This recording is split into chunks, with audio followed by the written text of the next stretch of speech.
Bismillahirrahmanirrahim. Assalamualaikum warahmatullahi wabarakatuh. Saya Deng Adi. Hari ini bersama mandarnesia.com kami akan berbincang dengan salah satu owner durian di Desa Bulo. Ya, sebagaimana kita tahu bahwa Desa Bulo itu adalah salah satu desa wisata terbaik di Sulawesi Barat. Ya. Nah, bagaimana cerita tentang durian yang sangat viral luar biasa selama ini? Ya, salah satu tokoh kuncinya itu ada di sini bersama saya dengan Bung Aco Masrudin Mogot. Assalamualaikum, Bung. Waalaikumsalam. Iya, apa kabar ini? Alhamdulillah. Iya. Jadi hari ini kita mau berbincang-bincang mengenai pengembangan durian ini yang kemudian membawa desa ini, lalu Kabupaten Pulau Mandar itu sangat dikenal dengan produksi durian yang luar biasa setiap musim. Bagaimana menceritakan pengalamannya? Ya, terima kasih atas kehadiran di Kebun Raya Bulo, tepatnya di Bukit Merdeka. Awalnya Kebun Raya Bulo itu tidak dikenal. Kami di sini awalnya dulu cuma bertani biasa saja, jadi tidak pernah punya konsep seperti ini, bahwa pada akhirnya akan menjadi sebuah salah satu tempat wisata dan penghasil durian terbesar di Sulawesi Barat. Menjadi kawasan gitu ya? Betul. Jadi kami dipanggil dulu makan durian oleh salah satu kepala desa, tokoh masyarakat di sini pada Sekarombang. Hari itu setelah makan durian kita bincang-bincang. Ditawari, gimana Adinda kalau beli tanah di sini untuk menanam durian.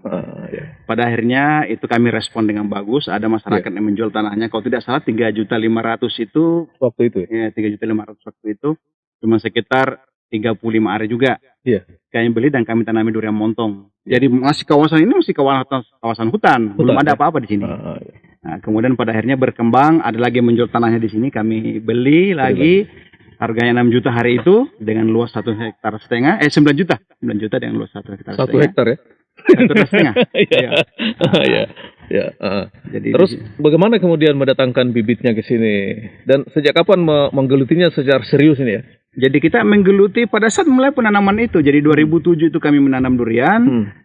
Kami datangkan bibit dari Majalengka dan Bogor, kerjasama dengan salah satu pengusaha yang ada di Wonomuli, pengusaha pembibitan.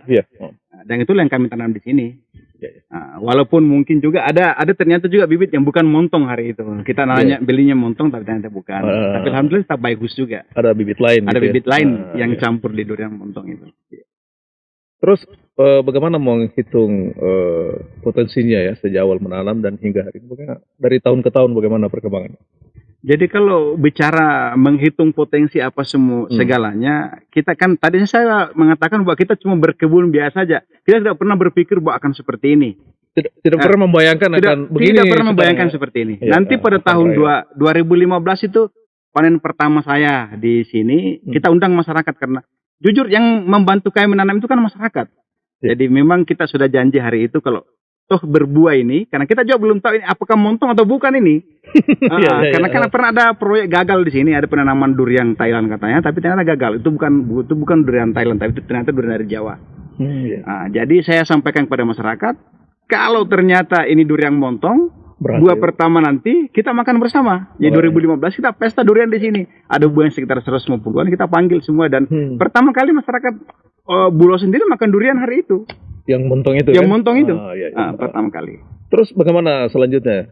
Selanjutnya ternyata kami posting di sosial media, di Facebook. Teman-teman di media cetak dan TV ternyata tertarik. Kami sampaikan bahwa kalau memang berkeinginan untuk mempublikasi ini, kita tunggu musim depannya di 2016 tahun berikutnya. Itu musim kalau dihitung berapa bulan? Durian ya, durian. Normalnya 1 kali 1 tahun. Tapi ternyata biasa juga ada sela-selanya itu, di antaranya itu biasa ada. Orang bilang buah salah ya. Buah salah ya. Kalau sampai hari ini kemudian kira-kira kalau dihitung berapa ton misalnya? Karena ini kan sudah hitungan ton ya. Karena ini satu ini kan sudah berapa kilo kan? Jadi ini sederhana, ini kan kalau normal durian, satu buah hari ini, karena kan durian di musim kemarin ini betul-betul sangat melonjak sekali harganya. Dari harga mentah kemarin di tahun sebelumnya itu tahun 2022 itu harga mentahnya itu cuma 24, paling tinggi 25. Tapi ternyata kemarin dia naik sampai angka 10 ribuan. Sehingga dia menyentuh angka 34 sampai 35. Jauh melebihi justru dari angka durian masak. Durian masak ya. Nah, sehingga sekarang kalau kita berpatokan dari produksi tahun kemarin, bisa kita ratakan sekarang berapa biji di atas durian itu. Kalau misalnya 10 biji di atas itu berarti sudah 1 juta rupiah itu. Jadi 100 ribu per biji. Kalau dia 10 buah saja. Iya. Nah, jadi sudah 100 juta. Jadi kalau dia misalnya kayak di sana itu kalau normal ini tidak kurang dari 7 juta. Karena dia hampir berapa? Ini sudah di atas angka 70. 70 kok. 80-an kok tidak salah kemarin. Jadi kita masih berhitung bahwa pasti ada yang rusak, ada apa. Ada error ya. Ada errornya. Ya. Terus durian dari kita di Bulo ini kemana saja? Kalau awal-awal kita menjual ini kan masih dalam lokal, kita di samping kita menerima tamu di sini, kita menerima tamu baik wisatawan dari dalam pencinta durian dari dalam Kabupaten Pulau Limandar sendiri maupun dari luar. Kita juga sampai lempar ke Kalimantan, Surabaya, dan kalau 2 tahun kemarin itu lebih banyak masuk ke Nusa Tenggara juga.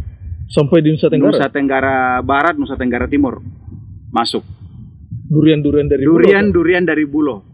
Tapi pelaku usahanya ini semua dari luar, dari Masamba, dari Palopo. Iya. Untuk pelaku durian sendiri, dari orang lokal sendiri, durian lokal sendiri ini belum ada. Belum ada sampai hari ini belum ada. Ya. Kita hanya penyedia stok saja. Penyedia. Kalau tuh ada sekarang dipanggil jadi pengumpul saja kaki tangannya mereka. Iya. Belum ada pelakunya langsung. Yang kita berharap adalah ke depan. Iya, tentu mesti ada ya, karena ini kan potensinya masih sangat besar. Saya mendengar juga bahwa ini menjadi salah satu komoditas ekspor. Itu dikelola bagaimana itu? Ini musim kemarin ini hampir mungkin di atas angka 80% itu dibawa ke Sulawesi Tengah. Tujuan ekspor mereka itu Tiongkok, Thailand dengan Malaysia. Tapi ternyata setelah saya bincang-bincang dengan salah satu pengusaha durian dari perusahaan, kalau tidak salah namanya Sancan Buah Berduri, itu ternyata yang ke Malaysia, ke Thailand itu juga ternyata muaranya juga ke Tiongkok semua. Semua juga muaranya ke Tiongkok karena mereka punya kontrak dengan Tiongkok. Bagaimana kontrak itu bisa dipenuhi, otomatis dia akan mencari ke negara-negara tetangga untuk memenuhi kuota mereka. Kemudian apakah durian-durian di Bulo ini ada targeting khusus dari mereka? Misalnya sekian ton, sekian panen, ada ekspor? Sebenarnya tidak ada target. Seberapapun terserap. Sampai hari ini terserap semua. Terserap semua ya? Tidak ada surplus ya? Tidak ada. Terserap semua. Malah kemarin, kalau musim kemarin kita mengacu pada musim kemarin, barang yang tidak ada. Pembeli justru banyak. Pembeli justru banyak. Itu sudah termasuk peminat lokal ya, yang suka makan durian gitu ya? Ini yang masalah sekarang, bahwa ternyata dengan kondisi ini, boleh jadi ke depan tidak ada lagi dikonsumsi dalam daerah. Tidak ada eceran. Ini kekhawatiran kita ini. Nggak ada eceran. Kekhawatiran kita. Iya. Saya bincang-bincang kemarin dengan Bank Indonesia. Saya sampaikan, ada enggak solusi bisa dicarikan solusi ini bagaimana caranya sehingga kita ada pembatasan seperti ini. Tapi ini kata ini berlaku, ini tidak bisa kita batasi orang untuk membeli. Dan masyarakat ini kan bisnis. Ini bisnis. Masyarakat juga butuh duit. Betul. Malah kalau saya mau sampaikan di sini, ini sudah ratusan juta sekarang uang pengusaha ini bertebaran di Bulo. Di Bulo ya. Di Bulo. Itu istilahnya apa, inden ya? Jadi dia mungkin tanda jadi bahwa mereka akan ambil barangnya mereka setelah panen. Gitu ya. Itu peluang atau menjadi tantangan sesungguhnya? Satu sisi peluang, tergantung kita melihat dari mana. Kalau saya tetap ini menjadi sebuah tantangan kalau bagaimana saya berharap bahwa ke depan ini ada pengusaha dari Sulawesi Barat, kalau memang tidak ada Polman Sulawesi Barat yang bisa melakukan hal yang sama. Dia eksportir sendiri. Karena otomatis kan pajaknya apa segala macam kan masuk ke daerah kita. Tapi kalau nyebrang ke Sulawesi Tengah, kemudian brand kita yang selama ini kita usaha payah sekian tahun kita membangun brand durian Montong Bulo, tapi ternyata setelah kita lepas ke Sulawesi Tengah kan menjadi durian Montong Palu. Berapa persen ke Palu dan ke Makassar kalau perbandingannya? Kalau perbandingannya paling kalau ke Makassar itu kan ya paling yang penjual durian premium yang ambil di Makassar. Yang tempat nongkrong para pejabat itulah yang akan makan durian montong di Bulo. Kalau di pinggir-pinggir jalan sudah tidak ada. Tidak ada lagi. Nah, cuma berhitung itu Bang, kalau durian premium kan paling 1-2 ton mereka pesan 1 minggu. 1 minggu. 1 minggu. Tidak ada dalam jumlah banyak. Berarti permintaan Makassar dengan Palu atau Sulawesi Tengah itu berbeda anunya ya, pengolahannya ya. Ya berbeda. Berbeda. Kalau ke Makassar itu kan untuk konsumsi di tempat-tempat makan durian. Sementara kalau Palu ini untuk ekspor mereka. Ekspor. Atau dia olah lagi ya? Dia olah lagi. Jadi bukan lagi durian kelondongan yang mereka kirim, tapi ini daging durian yang mereka pabrik. Katanya ya mereka ya. Daging durian mereka pabrik. Jadi ada pabrikasi istilahnya ya, karena dikelola ya. Terus apa harapannya nih kepada petani-petani di kita ini? Karena ini kan Bulo sudah menjadi desa wisata terbaik dengan andalan durian gitu. Ya. Ya, saya sih berharap ini kan juga jadi pertanyaan besar mungkin seperti ketika misalnya ada wisatawan yang masuk ke Bulo. Ini akan menjadi tanda tanya, duriannya di mana? Mereka mau berwisata sambil makan durian. Tapi kalau semua petani nanti pada akhirnya nanti menjual dalam bentuk durian mentah, pada akhirnya pengunjung yang selama ini menjadi langganan dari teman-teman di Bulo ini akan kecewa. Karena sampai hari ini masih tetap meminta mereka untuk masuk ke Bulo. Untuk membeli. Tetapi kita tidak kuasa karena harga eceran masak dengan harga jual mentah justru lebih mahal hari ini. Jadi durian mentah lebih mahal daripada durian masak. Karena dia sudah dipesan dari awal ya? Sudah dipesan dari awal. Iya. Jadi masalah. Kalau misalnya ini kan tidak lepas dari pemerintah misalnya. Kira-kira sejauh mana atensi pemerintah ini terhadap ini? Kita dukung, kita berharap sih pemerintah bisa paling tidak di sini bagaimana membantu petani sehingga ada solusi pemasaran yang bisa dibangun di daerah kita sendiri. Sebenarnya kalau di pusat sendiri kita sudah diupayakan dari 2 tahun kemarin dibuatkan sebuah lembaga namanya Korporasi Petani, Korporasi Kebun Raya Bulo. Cuman lagi-lagi kita terbentur untuk bisa menyerap durian dari masalah ini kan mesti kita beli, kita memasarkan. Persoalannya masih ada modal kan? Persoalan modal jadi masalah buat kita. Lembaga kita ada. Kita malah lembaga satu-satunya yang ada di Indonesia Timur. Korporasi Durian. Cuman tidak mampu kita karena persoalan modal juga yang menjadi masalah hari ini. Tapi kan ini Kebun Raya ini kan kawasan yang mencakup beberapa desa ya? Ada kalau yang kita daftar kemarin ada 3 desa. Ada 3 desa.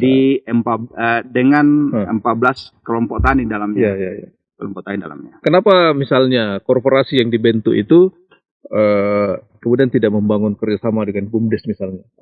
Apa itu tidak dimungkinkan? Misalnya. Saya ini belum terlalu paham atau mengerti dengan hal ini, tapi mungkin pada akhirnya kita akan membangun ke sana. Arahnya mungkin kita ke sana kalau kita mau mentok di persoalan ini. Ya. Pada akhirnya kita akan ke sana. Karena kalau misalnya ada join dengan BUMDes dan korporasi yang ada itu, mungkin bisa mendapat bantuan dari pemerintah lebih luas lagi ya. Saya mau sampaikan atau misalnya di Bulo ini orang berkebun secara mandiri saja atau gimana? Sebenarnya di dalam korporasi ini kan petani yang tergabung di kelompok tani itu kan yang kita kelompokkan. Sampai hari ini belum semua memahami tentang lembaga. Mungkin kita paham lah bagaimana petani, apalagi bicara korporasi itu kan kita punya badan hukum kan dalam bentuk koperasi KSU. Bicara namanya koperasi kan teman-teman atau masyarakat pada umumnya itu masih banyak yang apa istilahnya tidak mengerti, tidak paham. Sehingga mereka tidak terlalu tertarik berlembaga ini. Mereka masih lebih senang bagaimana caranya ketika panen durian langsung terima duit. Bisnis to bisnis ya kan? Gitu ya. Ini jadi masalah. Ini jadi kendala. Jadi perlu penyadaran kepada karena bayangan saya kalau sudah ada korporasi lalu ada BUMDes misalnya di 3 desa tadi itu mungkin bisa lebih lagi ya. Ini mungkin kita akan bincang dalam waktu dekat ini. Iya. Mudah-mudahan ada solusi dari itu. Iya. Karena tetap kita selalu mencari perlindungan. Tapi lagi-lagi saya kira Bumdes juga ketika bicara persoalan anggaran, tetap juga kita akan terkendala. Berapa sih anggaran yang ada di Bumdes sana? Iya. Sementara durian di sini kalau kita bicara satu pohon, satu kebun saja misalnya, kalau dia 10 ton. Iya. 10 ton itu kan kalau harga hari ini yang kita mau jadikan dasar, harga kita ambil pertengahan lah. Kalau kemarin 34, tahun kemarin 25 kita patok harga 30.000. Iya. Berarti kalau 10 ton butuh 300 juta. 300 juta. Mampu enggak? Mampu ya. Gitu, nggak mampu. Sementara durian yang berbuah hari ini di Bulo itu perkiraan saya sudah mendekati angka 100 hektar. Sekarang ini? Yang berbuah hari ini. 100 hektar? 100 hektar. Oh, ya. Kalau itu dihitung dengan potensi PAD, bagaimana menghitungnya itu? Yang masuk ke desa, terus ke pemerintah. Lagi-lagi juga itu kendala. Karena hari ini tidak ada. Tidak ada ya? Bicara PAD di mana? Saya mau sampaikan potensi 100 hektar dengan potensi yang tidak terkelola oleh daerah. Iya. Potensi tidak terkelola. Berarti harus. Saya mau bilang seperti ini. Ini kan tanah di sini kan hampir semua sudah tanah hak milik sertifikat. Tapi sampai hari ini PPB-nya saya tidak muncul. Gitu ya. Saya sudah sampaikan beberapa kali kepada pemerintah. Tolong ini bagaimana caranya sehingga kita di sini juga paling tidak menyumbang ke daerah. Tapi hari ini tidak. Sampai hari ini tidak ada. Tidak ada ya. Tidak ada. Jadi saya kira belum sampai 50% di perkebunan kebun raya Bulo ada PBB-nya. Dan itu berarti bahwa kontribusi ke PAD nggak ada juga? Tidak ada. Karena tidak ada. Tidak ada PBB yang muncul. Kan bisa dibayangkan 100 hektar durian dengan berapa pohon di dalam itu kan? Rata-rata 100 pohon per hektar. Rata-rata 100 pohon. Ya, luar biasa itu ya. Berarti ada sumber pendapatan yang tidak ada terkelola. Sumber pendapatan tidak terkelola. Dan itu mudah-mudahan perbincangan kita ini didengar ya. Kami berharap seperti itu karena ini sudah lama sekali masih. Sudah lama ya. Sudah lama masih Pak Camatnya siapa namanya yang di Wonomulyo kemarin Pak yang baru siapa lagi namanya? Pak Arifin ya. Pak Arifin sudah sampaikan, Kak, gimana caranya bisa didaftarkan di barang ini? Supaya paling tidak walaupun cuma 10.000 atau 20.000, paling tidak ada kami menyumbang ke sana. Oh betul sekali. Ya. Tapi ini sampai hari ini tidak. Iya. Padahal terlanjur daerah ini menjadi brandingnya bagus kan? Branding. Apalagi kita sekarang sudah desa wisata. Desa wisata terbaik kedua di Sulawesi Barat tahun 2023. Tahun 2023. Iya. Berdasarkan SK dari Dinas Pariwisata Provinsi Sulawesi Barat. Ya.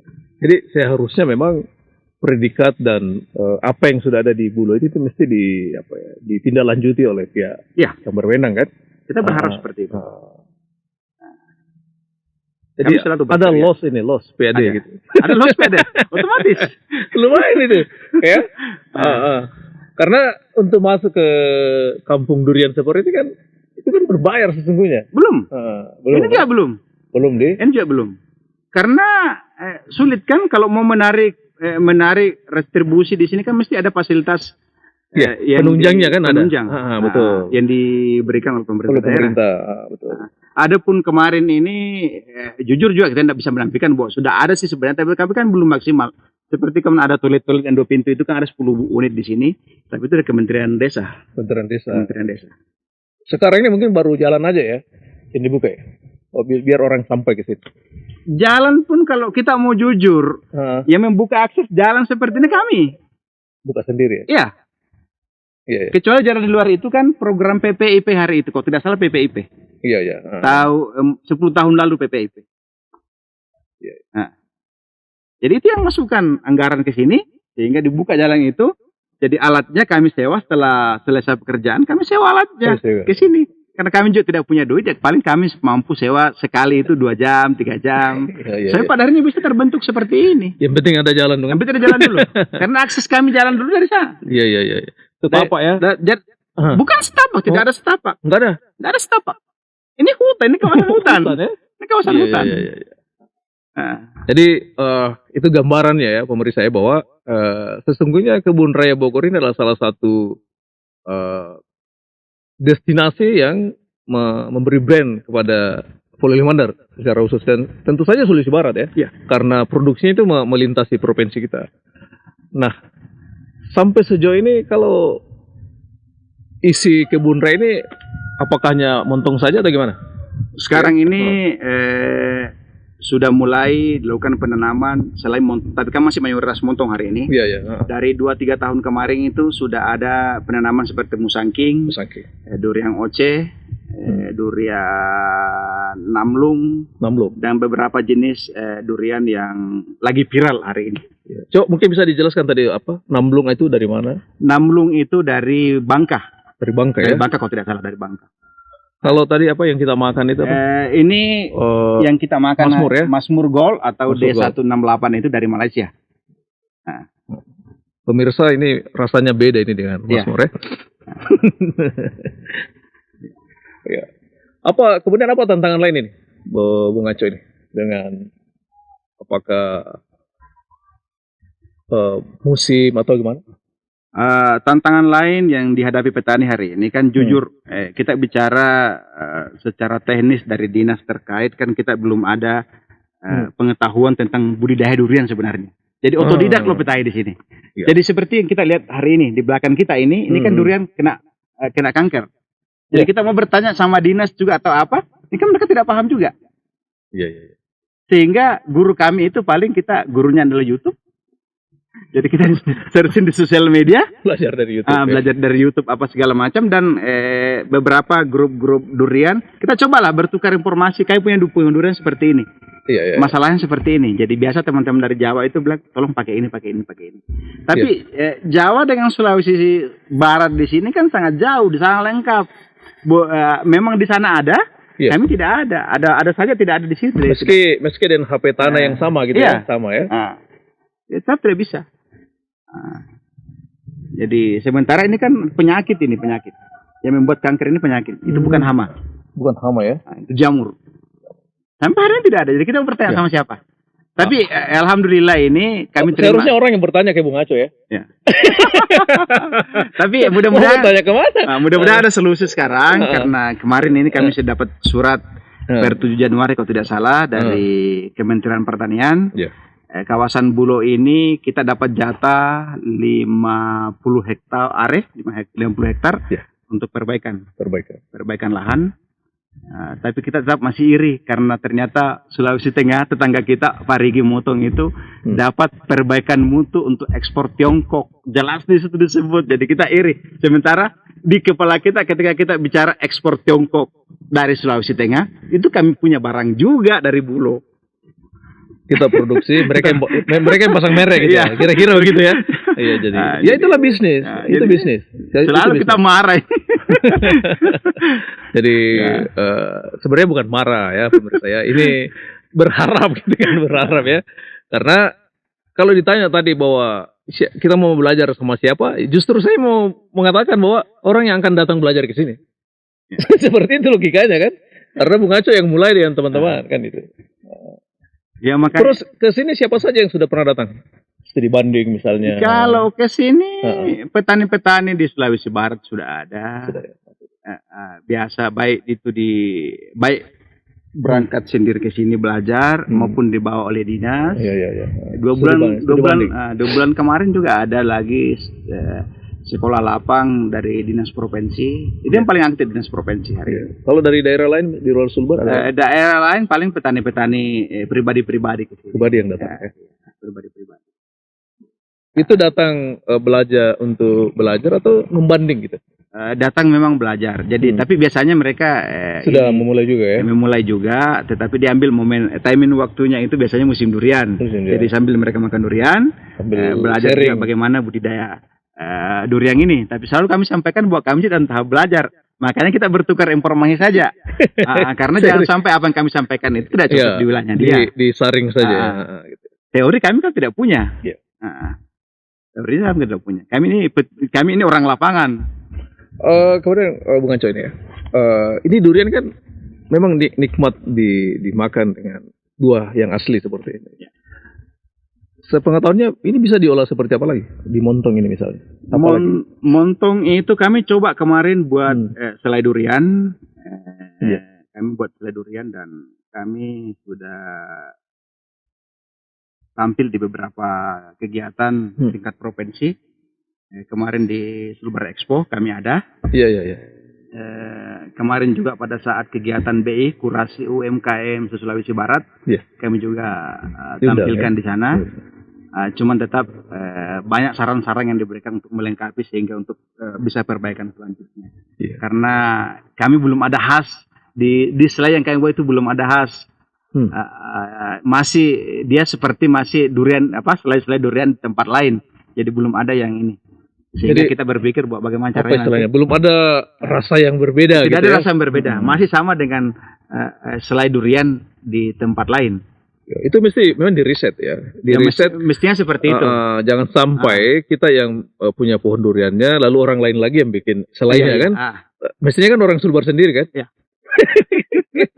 Jadi sebenarnya bentuk perhatian pada pengembangan seperti ini kan bukan hanya dalam dorongan bisnis buahnya, tapi kan pasca panen itu ya. Apa harapannya kepada warga Sulawesi Barat atau para penikmat durian untuk musim ini? Untuk musim ini kita berharap bahwa untuk memenuhi kekecewaan mereka di tahun kemarin yang tidak sempat makan durian, insya Allah adalah untuk kami sisihkan nanti untuk masyarakat Sulawesi Barat. Tapi untuk berharap bahwa seperti kami buka seperti tahun-tahun sebelumnya, mungkin tidak. Tapi kami tetap berharap ada nantinya ke depan pemerintah bisa mendorong ini. Bagaimana caranya durian dari Bulo ini jangan lagi keluarlah masuk kami, tetap dia keluar tapi melalui pintu Polewali Mandar atau Sulawesi Barat sendiri, jangan melalui pintu orang lain. Karena otomatis itu akan berdampak kepada PAD daerah kita. Paling tidak, walaupun mungkin sedikit sumber PAD yang bisa dihasilkan dari petani durian, tapi kita menyumbang. Tapi selama ini kan tidak ada. Nah, kita mau seperti itu. Jangan sampai kita menanam daerah lain yang kena harumnya apa segala macam. Oh iya, jangan sampai orang yang menanam, orang lain yang dapat harumnya. Luar biasa ya. Kita yang memanen, orang lain yang pasang brand, gitu kan? Kayak gitu seperti itu. Kan kita susah payah membangun brand durian Montong Bulo. Ternyata ketika sudah tiba di tempat lain kan tidak mungkin lagi durian Bulo. Dia punya hak ketika sudah transaksi di sini kan dia sudah berhak untuk pakai nama apa saja. Sama nasibnya dengan kakao dengan kopi ya. Kakao dengan kopi. Gitu ya. Yang menjadi brand daerah lain kan. Seperti itu. Saya kira cukup ya, Bung Ngaco ya. Perbincangan kita cukup ya, perbincangan kita hari ini. Dan itulah di antara pengetahuan kita yang ringkas mengenai buah yang sangat asik ini dari kebun raya Bulo ya. Terima kasih atas terima kasih sharingnya Bung Ngaco ya. Dan kepada pemirsa sekali lagi bersama kami di Mandarnesia. Assalamualaikum warahmatullahi wabarakatuh. Waalaikumsalam warahmatullahi wabarakatuh.